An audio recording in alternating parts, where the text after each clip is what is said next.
Commandments has come to identify core features and themes of the Jewish people that have sustained us for thousands of years.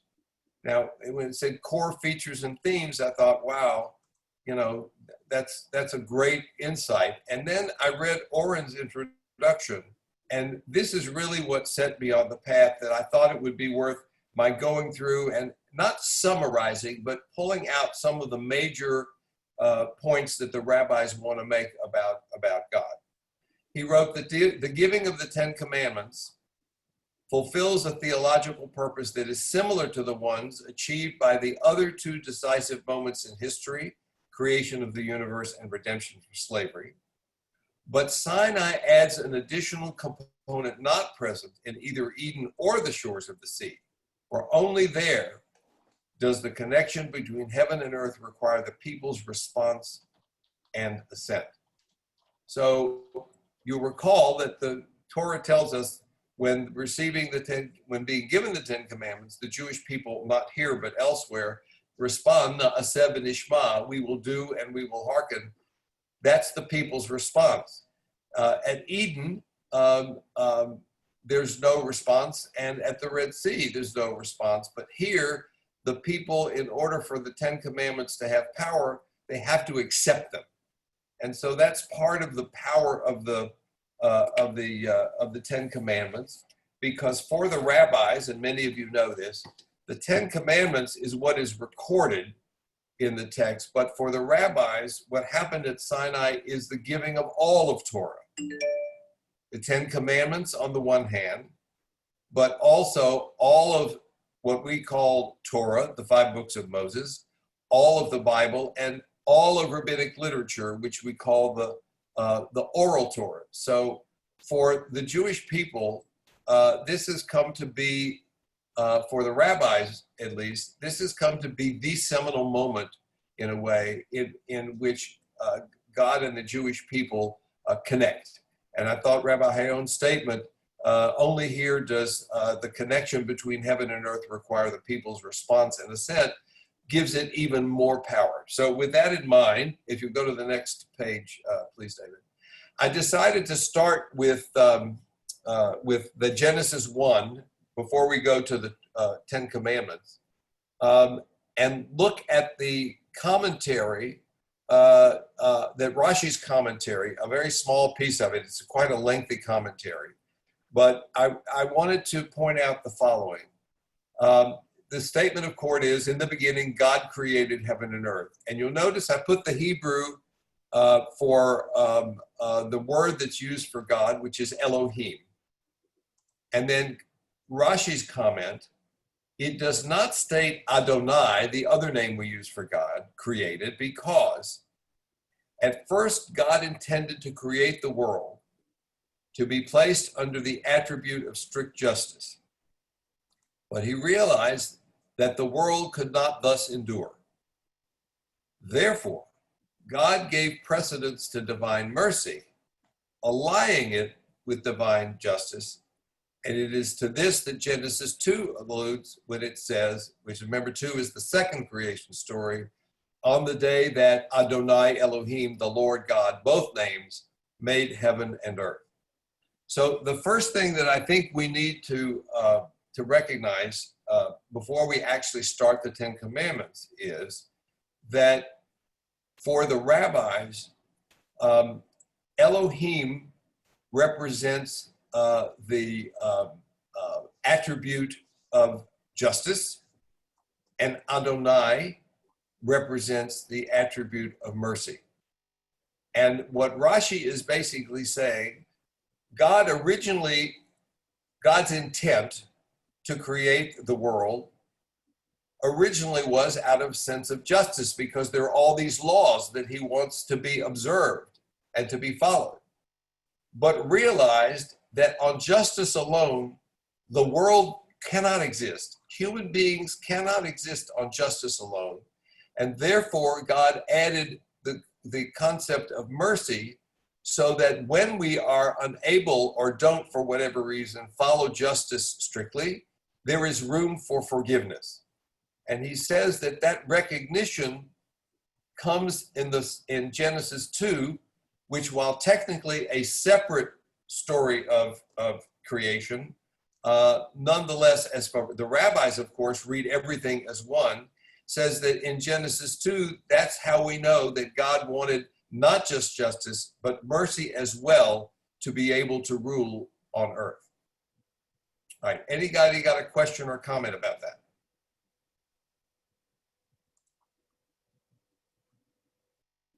Okay, you're good, Ed? Yeah, I think so. Okay, so if you'll go to the next slide, please. I apologize, it says Genesis 1:1. It should be Exodus 21. It says Genesis 21. It should say Exodus. I just pasted and copied and missed. All right. So here's Rashi's comment on God spoke. Elohim, remember that's the justice. Elohim is a term for a judge, and in fact, as we learned in other commentaries, there are places in the Bible where the word Elohim does not mean God, but actually means a judge. And so, of course, the rabbis pick up on that and connect that with the attribute of justice. And he goes on to say, since there are chapters in Torah where if a person observes the commands contained therein, he will receive a reward, but it doesn't say anywhere that if he doesn't observe them, he won't receive a punishment, you might think that the Ten Commandments are of such a nature. That is, that no punishment will follow if they're not observed because there's none mentioned. Therefore, it says, God spoke, Elohim spoke, God who is judge and exacts punishment. Now, what's the issue here that Rashi is raising? If you know what a law is, a law doesn't say you can't steal. There's no law that says you can't steal. What the law says, if you do steal, this is your punishment, right? And that's why you get first-degree murder and second-degree murder, etc. So it depends on what level of crime you committed may determine what level of punishment. There's no punishment mentioned for following the Ten Commandments. So the question is, are the Ten Commandments actually law? And what I think Rashi is attempting to do here is to say, yes, it is. Why do we know that? Because it doesn't say Adonai created, it says Elohim created. And in the eyes of Rabbinic Judaism, Elohim represents not compassion or mercy, but justice. And so by using the word Elohim, Rashi is saying, the text is telling us that what we see here are a series of commandments that have the force of law, even though it doesn't say somewhere in there, if you don't do it, you're going to get punished. Nonetheless, it is a law. You do have to follow it because the very name Elohim tells us that. Okay? So that's, I think, what Rashi is trying to establish in the very, very beginning. That's the first comment that he makes, and that's, I think, why he's trying to make it. Okay? Anybody have a question or a thought or a comment that you want to make? Okay. So now let's go to the next page.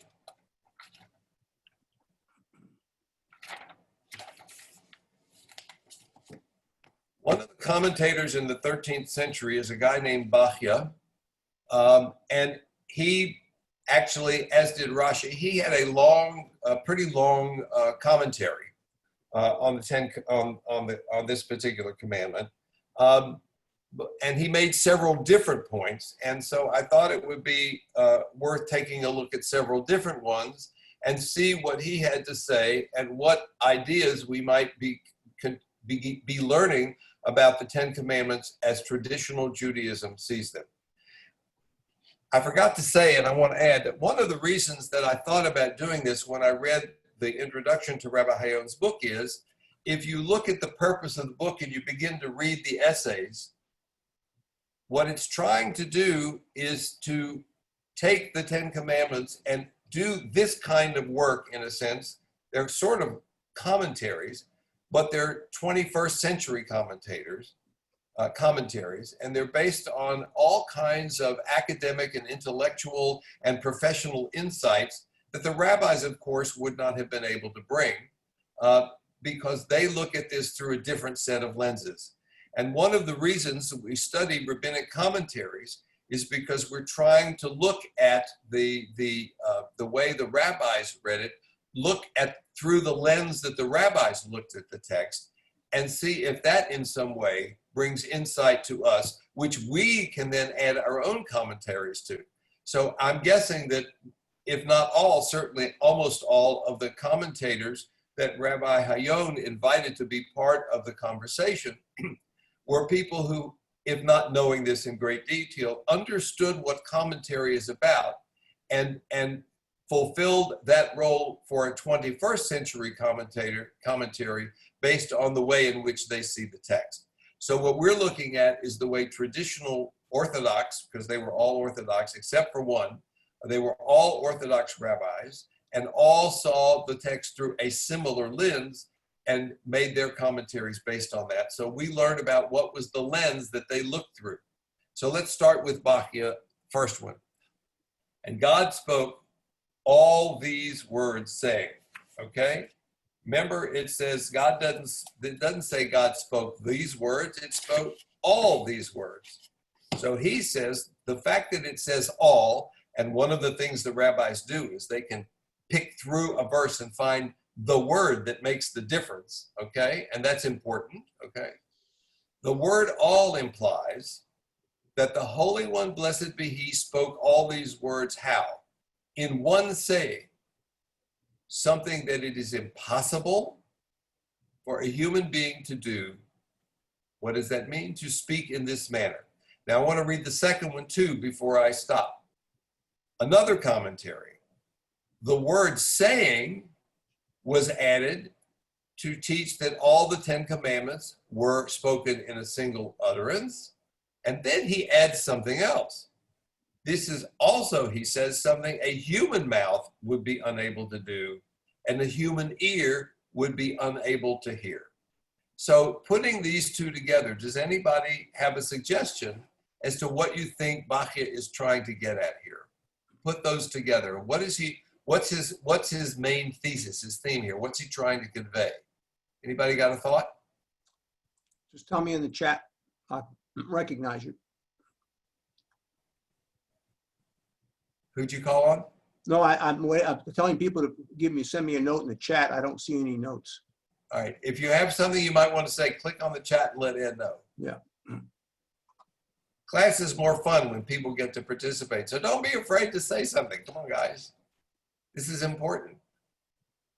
Come on, I know the people on the line are not shy. All right. Well, maybe we get a little further into it. Okay. So I think what Bachia is trying to get at here in these two statements is this is not speaking, spoke all these words is not the same thing as you and I speaking. This is a different kind of speaking.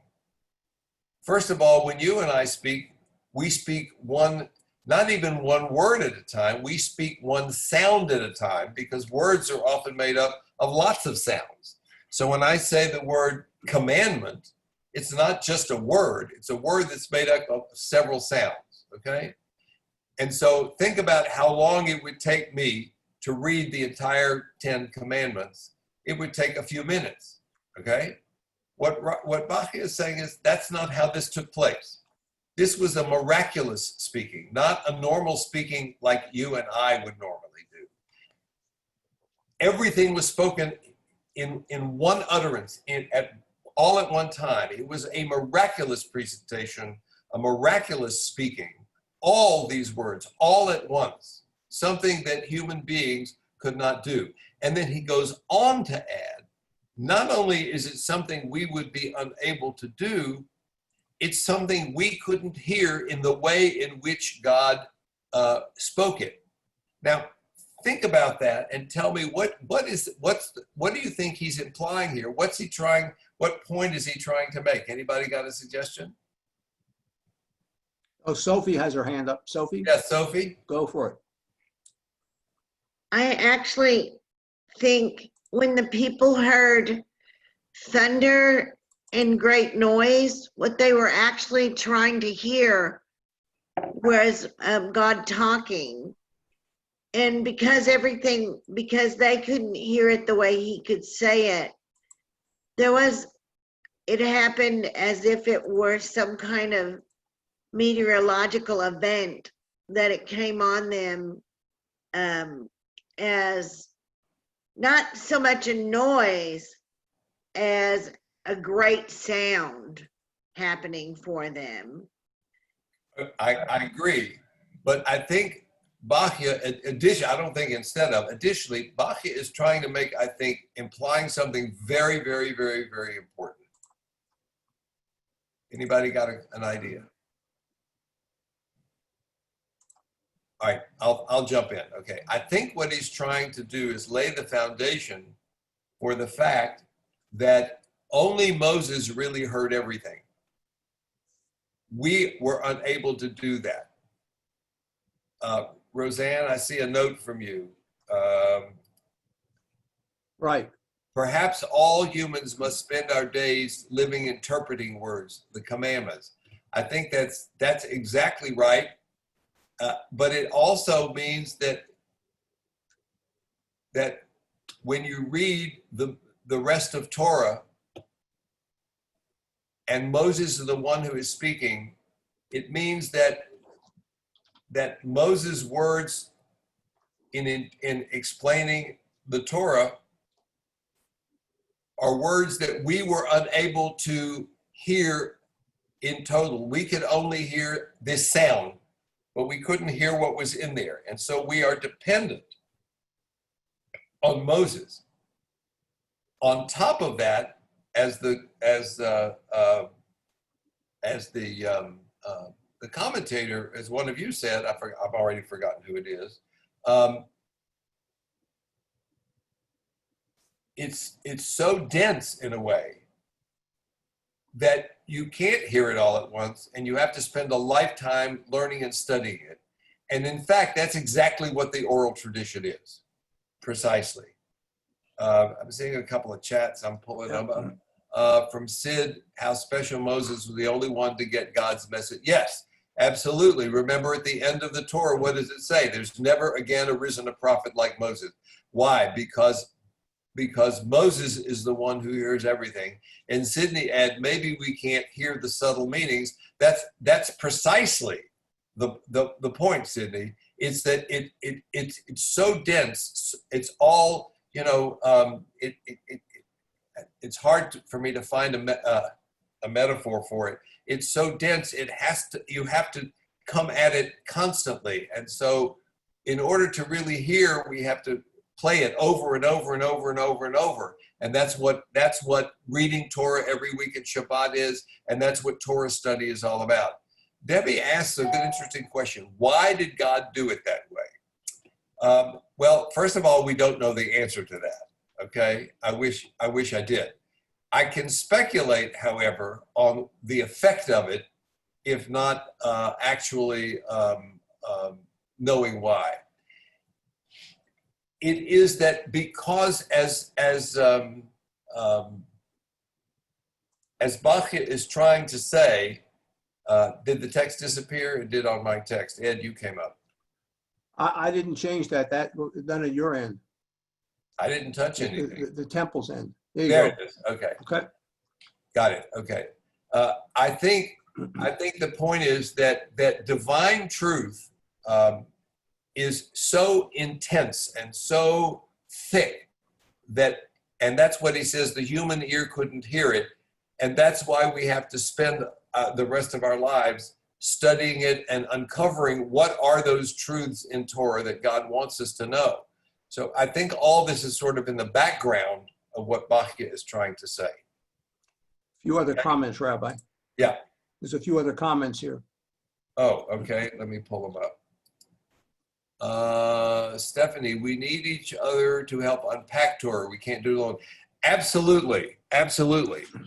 That's why the rabbis say, in particular, get yourself a study partner if you really want to learn, because each of you will have different insights into what the text means. When I was at HUC, they always encouraged us to have a study partner. And I can tell you sometimes that study partner was one person and sometimes there were groups of us. And it took all of us sometimes to discuss back and forth and find out what the meaning is. David had a comment. You want to expand on that, David? Yes. So the question, Rabbi, is if this was the way it was given, then how could the people respond with, we accept and we will do? Because, you know, if they couldn't even understand what was heard and it was just a great noise, then just the mere statement, we accept and we will do, would be meaningless because they had no idea of what they were accepting to do. And I'll mute now. I think the answer to that question, David, is that's where faith comes in. Okay? Seriously. In other words, if it comes from you, God, then it can only be something good, and therefore we will do it. We will do what you have to say, and we will hear what you have to say. And the only answer I have is that if you realize that they couldn't really hear all the details, the only answer has to be, I am the Lord your God. You have to take it on faith, so to speak, that I am God and that you will respond accordingly. Richard, the priests and the rabbis, hold on, seem to self-justify. Go ahead, I'm sorry, Richard. Did I interrupt you?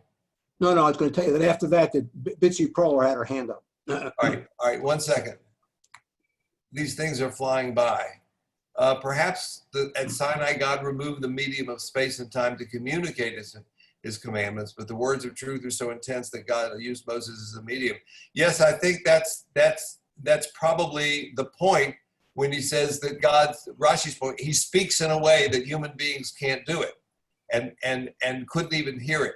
So there is the sense of the removal of time and space in a sense.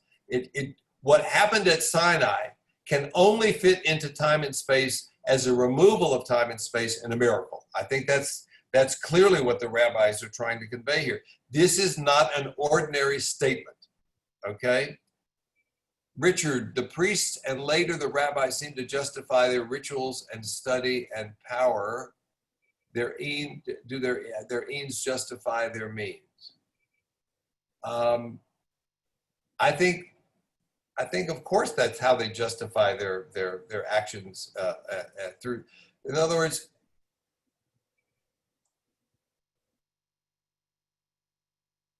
how do you become an adult Jew in the eyes of Judaism? What is a bar or a bat mitzvah really all about? It's not about, you know, showing you can do very many things. It's about showing you can do one thing, and that's read the text and study it and understand it and learn it. That's what a bar mitzvah is all about, okay? So being an adult Jew means precisely what you're saying, and that is that you have to be willing, you have to accept at face value that it's worth studying in the first place, or there's no reason to study it. And so God speaks in a way that only God can speak, and only Moses was able to hear all of it. I think that's the point that Bachi is trying to make here. Bitsy, you had a question or a statement? I don't know. Can you hear me? I can hear you. We can hear you, Bitsy. Okay. And the first part of this, I've got a terrible echo. Anyway, is this an indication too that we all hear God's voice differently? That's an interesting question. I don't think that's what this particular verse is saying, Bitsy. I'm not going to disagree with what you're saying, but I don't think I think the meaning of this verse is that we couldn't hear it all at the same time. And so we have to rely on the interpretation of Moses and the rabbi as a resource for us in order to be able to hear it. In other words, they're the conduit? Moses was the conduit, remember, very clearly. Right. Moses was the So the conduit. rabbis take over Moses's place. And that's what the opening to the ethics of the fathers is, that Moses hears it from God, he passes it on to Joshua, et cetera, and in the end of the line, who do they pass it to? The rabbis. Right. So the authority of the text comes from Moses, who did hear what everybody else couldn't hear all of. Right. Okay, shall we go on to another of his comments? Keep going. Saying. Another way of understanding the word lemor in our verse is that it refers to the hidden meanings. Aha! The hidden meanings of the words of revelation. Each utterance of God contains meanings obvious to all, but in addition, it has hidden meaning. So in this instance, the word spoke refers to the plain meaning, the revealed message, the words, I am the Lord your God, you shall have no other gods, you shall not kill, you shall not steal, etc. That's the plain meaning. But the hidden meaning is also alluded to in the word lemor. This principle can be applied in most instances where Torah writes, and God spoke to Moses saying. The text is telling us that God said more than the obvious superficial meaning of the text. In other words, Vayedaber Adonai et kol hadavarim ha'eleh, and God spoke all these words, okay? But often it says, and as it does here, and God spoke all these words saying. So the fact that it says spoke and then says saying means one implies that there are specific obvious meanings here. God spoke these words. But the word lemor, saying, implies that there are hidden meanings as well.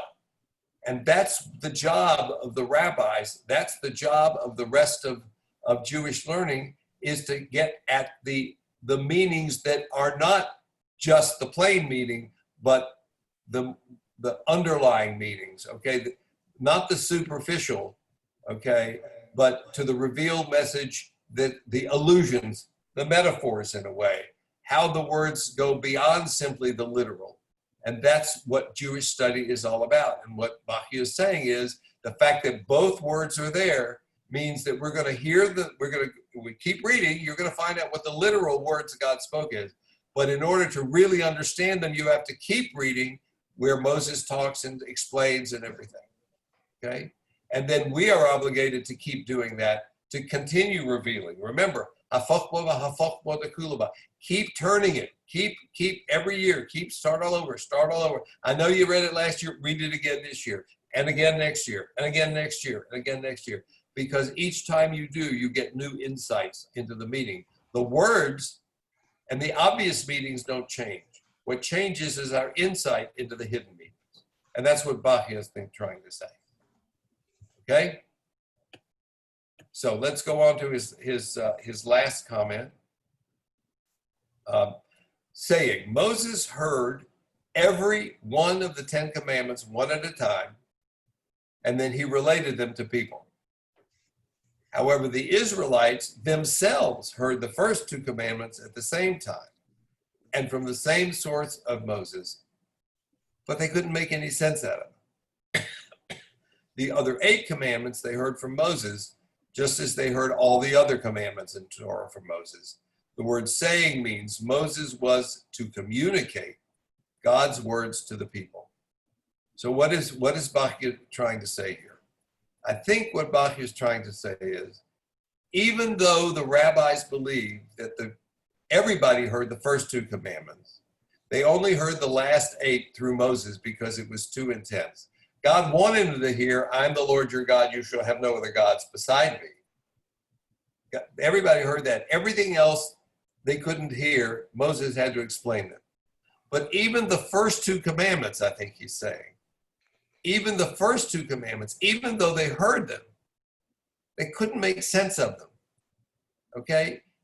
God's speech, God's presentation of these commandments is so packed, is so tight. Okay, think about the Big Bang Theory in a sense. The concept is that it's all in there and boom, it explodes. and it's all out there. You have to go searching for it. And that's sort of what the rabbis have in mind here, that the moment of revelation is almost like the Big Bang Theory, in that it just explodes out, but you have to spend the rest of your life learning it and studying it. And even the part that you hear, you don't really fully understand. It takes further research, development, insight, and reading. Okay, I see some chats down here. Yeah, there's a question here. Rabbi, do you find a hidden meaning every year for the past 50 years? The answer is obviously yes. Every time I can't say it happens every time I read Torah. I don't want to say that. But clearly, I find things that that just passed me by last year that I do have for this year. I mean, I do understand this year. So I think if you are a student of Torah, your understanding of it continues to grow the more you read it. The more you, don't forget, so much of what Torah is about living. And when you're young, you don't know as much about living as you do as you age and you experience life. And I think, so the answer to your question, Claudia, is yes. I find hidden meanings all the time. I was talking to Rabbi Hayon yesterday, and I said, that is not only true for the Torah, I find it true for the prayer book, which is a much smaller text, right? And yet on one Friday night, something will touch my heart in a way that it never has before. So study, you have to be there. Study and praying are all a matter of growing insights. All right. Rabbi, one quick question. When did the Israelites hear the first two commandments? I beg your pardon? When did the Israelites hear the first two commandments versus the others? At the same time they were all spoken at the same time, is the concept of the text, okay? But the people could only hear the first two, okay? And even that, they weren't exactly sure what they heard. They just heard it. The rest of it was like Sophie said, it's just a sound, just a sound. They couldn't hear what was inside. But even the part that they did hear was so miraculous that they couldn't understand it all. Yeah. Okay, next page. David? Yes, okay. So now we're skipping forward to an 18th century commentator on God spoke all these words. So first thing Or Chaim says, we find the attributes of justice and mercy joined in the giving of the Ten Commandments when it says, Ani Adonai Elohecha, I am the Lord your God. Okay.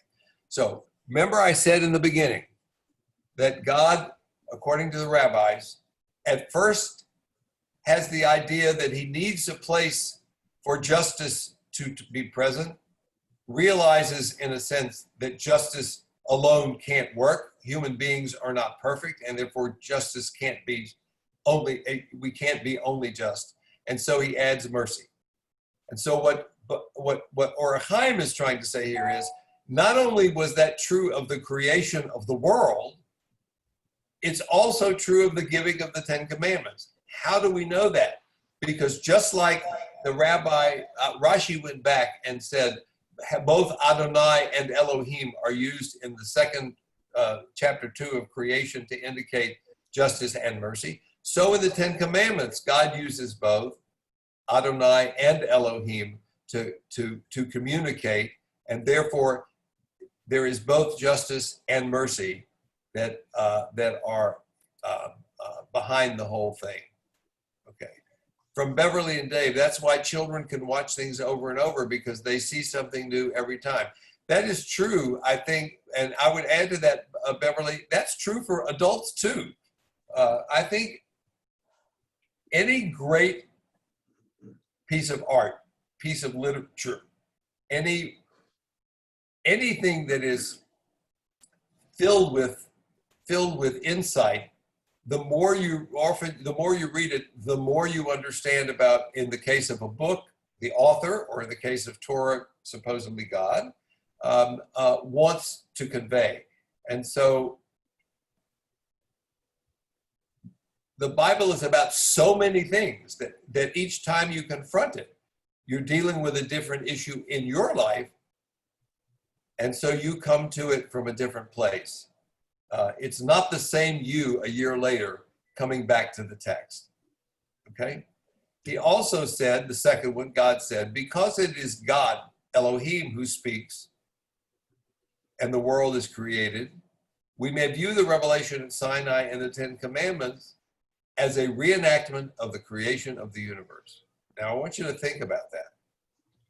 He's suggesting that the giving of Torah at Sinai has the same power as the creation of the universe.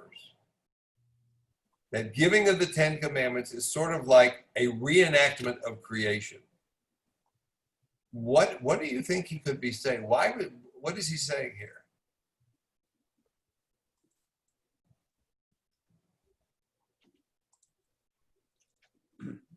I don't see any hands. What does God do? I think the word becomes form. Okay, the verb to form. Both events are formative, I think is what he's saying. Okay? A world without Torah,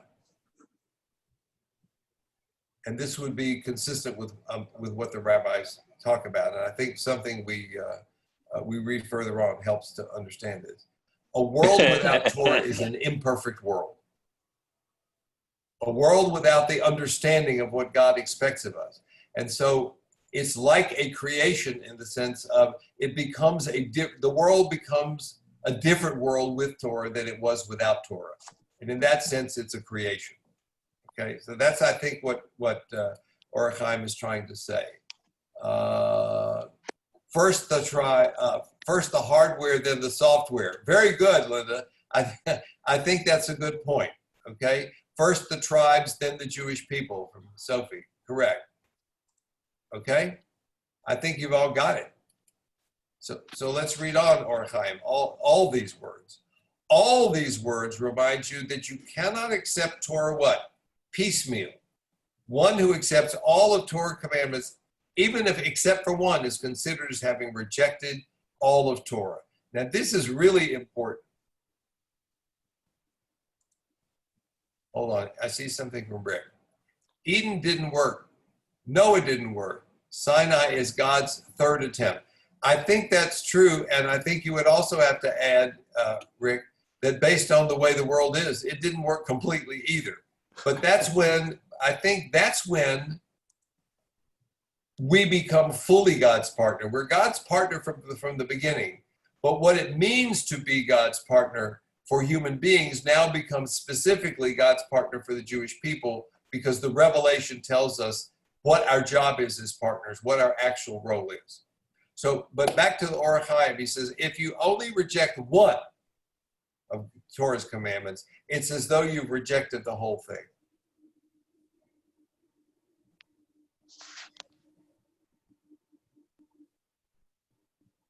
Anybody got a thought?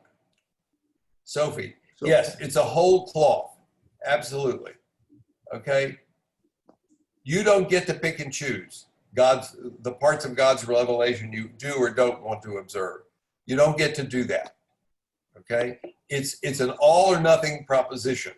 Now, you and I as Reformed Jews, I don't think we look at it the same way. And by the way, that's one of the points in one of the introductions to Rabbi Hayon's book. Why are we doing this? Because you can go back and read all the things that we are studying this morning, okay? But do we look at the Torah the way this is saying, if you reject one, you've rejected the whole thing? That's not the way liberal Jews look at the world.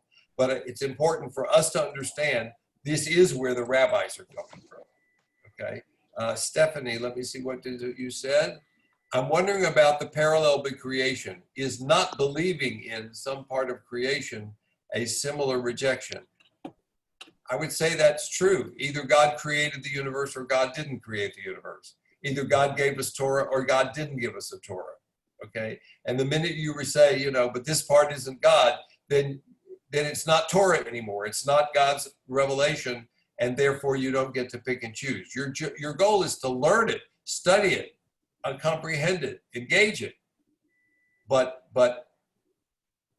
if you don't understand it, and there's a quote later on we probably won't get to, it says, just because you don't understand it doesn't mean it's wrong. It just means that you need to study further. Okay, and finally, Or HaChaim says, God spoke all these words. The reason God that made the Israelites hear his voice aloud was to discipline and remove the residual pollutants they suffered as a result of Adam's sin. Once they were free of those pollutants, the Israelites were fit to hear the voice of God, and God could justify associating his name with Israel. So I'm going to put something on. I know what, David, I know what you're grinding through, okay? Here's the question. Is he saying something akin to to original sin? The idea that the human beings are so tainted by what happened at Eden, okay? And those are pollutants, okay? But God's voice in this instance removes those pollutants, removes that original sin, not in the Christian sense, but the concept that we are tainted by what happened at Eden. And Torah frees us of that because God can't give Torah to an impure people. And so we become purified by the giving of Torah. Rabbi, we just reviewed how the Jewish people are always tainted by the golden calf as well. Say that one more time. The golden calf episode also taints the Jewish Yes, people. and remember, if those of you who don't know this, but Ed does because we've been studying this, the golden calf episode becomes pivotal in the sense that the people corrupt that innocence that they have been restored to, that pure spiritual purity. And so we don't come all the way down, but we are reduced somewhat. See, Valentine, I think, wanted to make a comment. Valentine? Go ahead. Valentine? Oh, sorry. No, I was, I posted in the chat. So the revelation of Moses comes down in very much the same way, or possibly exactly the same way as it comes down through creation, Chokmah, Bina, Chesed, through the Sephirot, so to speak. And In the mystic, going through, shifting now into sort of a mystical interpretation. And I didn't want to do that. I just wanted to make sure, is that what the commentator was referring to? Or? I can't speak authoritatively on that. I don't think so. Okay, I don't think so. Because, okay. but it's not an impossibility that that's what he's talking about, but I don't read it there personally. Okay, all right, okay. Thank you. All right, now I want to go to the next page because we now actually look at the commandment. Now notice I've got two commandments here, or two translations. I am the Lord your God who took you out of Egypt, out of the house of bondage. Or, I, the Lord, am your God who took you out of the land of Egypt. Okay.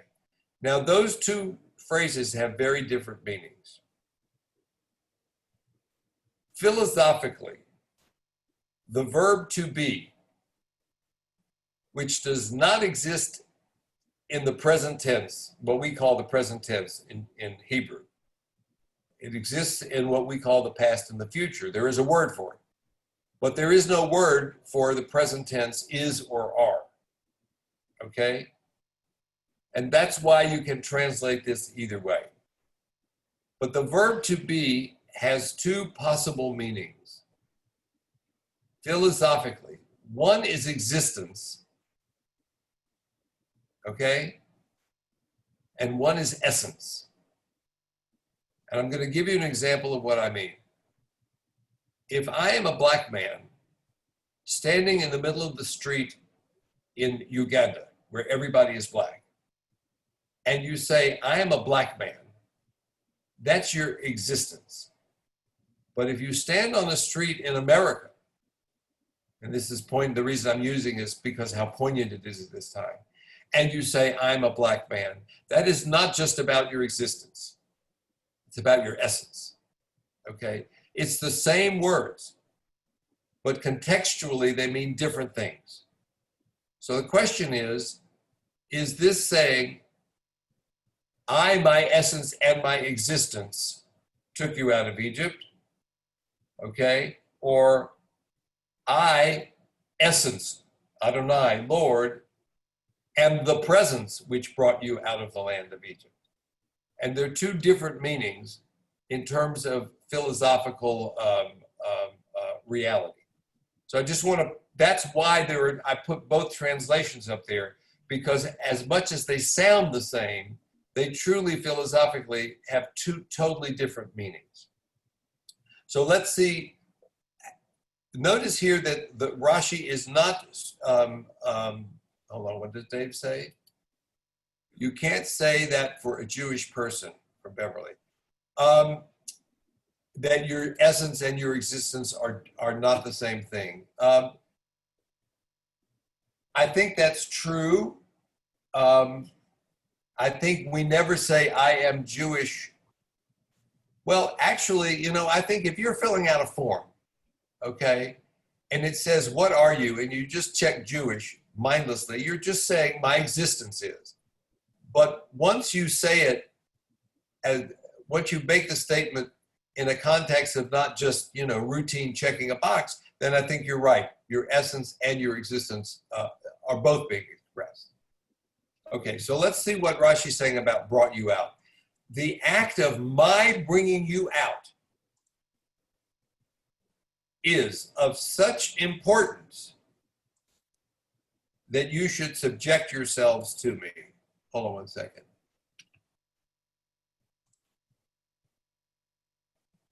Okay, Linda Cates is saying, I think both translations rather than the one. Yeah, I hope you're right, Linda. I really do. It certainly we see the difference, and it's hard to know. But here's where my shirt comes in a sense, okay?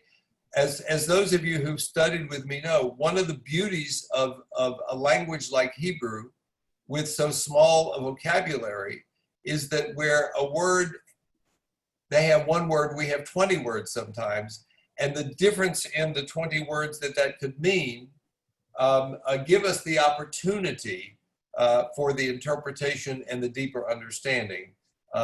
So I think you're right. So, but let's go back to this Rashi's comment.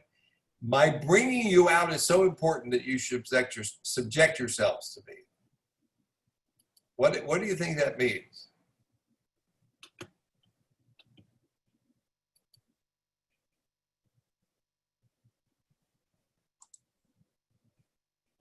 I think that Rashi is implying the most human thing there is, okay? How do we show signs of love? We do things for people. We don't just tell them, if I say I love you, but I don't treat you as though I love you, then do I really love you? Okay? Look what I did for you, okay? I brought you out in such, you know, it's such a big thing. Yes, actions speak louder than words. My bringing you out is so big and so powerful that on that basis alone, you should accept me as your God and follow my commandments. I think that's what Rashi's getting at. Okay, let's go to Ibn Ezra now on the next page. David? Yeah. We're not even going to get anywhere near all the material. I'm sick. Okay. Ibn Ezra, I'm the Lord. Note that all commandments fall into two categories. One consists of rational laws, which God implanted in the minds of all human beings. There are many such commandments. Don't steal, don't rob, don't kill, etc. The only one that's behavioral that doesn't really sort of fit that vocabulary is that it's just sort of rationally obvious is Shabbat. And so everybody agrees, every intelligent being of every nation and every tongue agree on them, for they are implanted in the mind by reason. In a way, everybody knows you shouldn't murder. Everybody knows you shouldn't steal. there is nothing to add or subtract to them. A person who doesn't have reason has no Torah, right? Because it's just reasonable that you don't do these things. But there's a second set of commandments, or a second one, and that's the one that's hidden, ones which contradict reason. If we find that one does so, we should, here's what I was talking about, we should not take it at base value, but continue to search its meaning in the books of wise men or blessed men. And if it ain't there, what do? We keep studying on our own. We invest, in other words, because the Rashis and the Ibn Ezras and all these people were studying, as much as they knew, as informed as they were, as insightful as they were, they didn't get it all. There's more always to be discovered. And so if you can't find in the text what it means, then do your own search. Keep going. Don't just pass it out of hand. The example many of you know I have used is it says you should not mix linen and wool in your garments, okay? You're not allowed to do that. Well, I mean, if you look at it, you say to yourself, what the hell? You know, what difference does that make, okay? Read the commentaries on it. There are hidden meanings that are revealed coming out your water spout. I mean, it's never ending. So what he's saying is just because it's not obvious what it means, that doesn't mean that there isn't meaning there. Don't reject it just because you don't understand it. So let me see, David, since we really only have room for one more, hold on just a minute. Hold on. Guys, give me a second. There was one I want to be sure we get to. Hold on.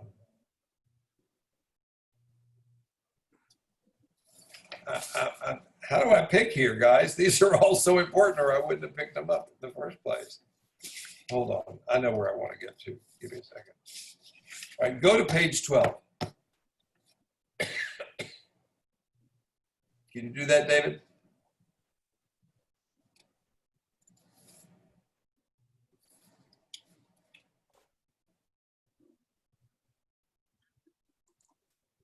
Keep going. There you go. All right.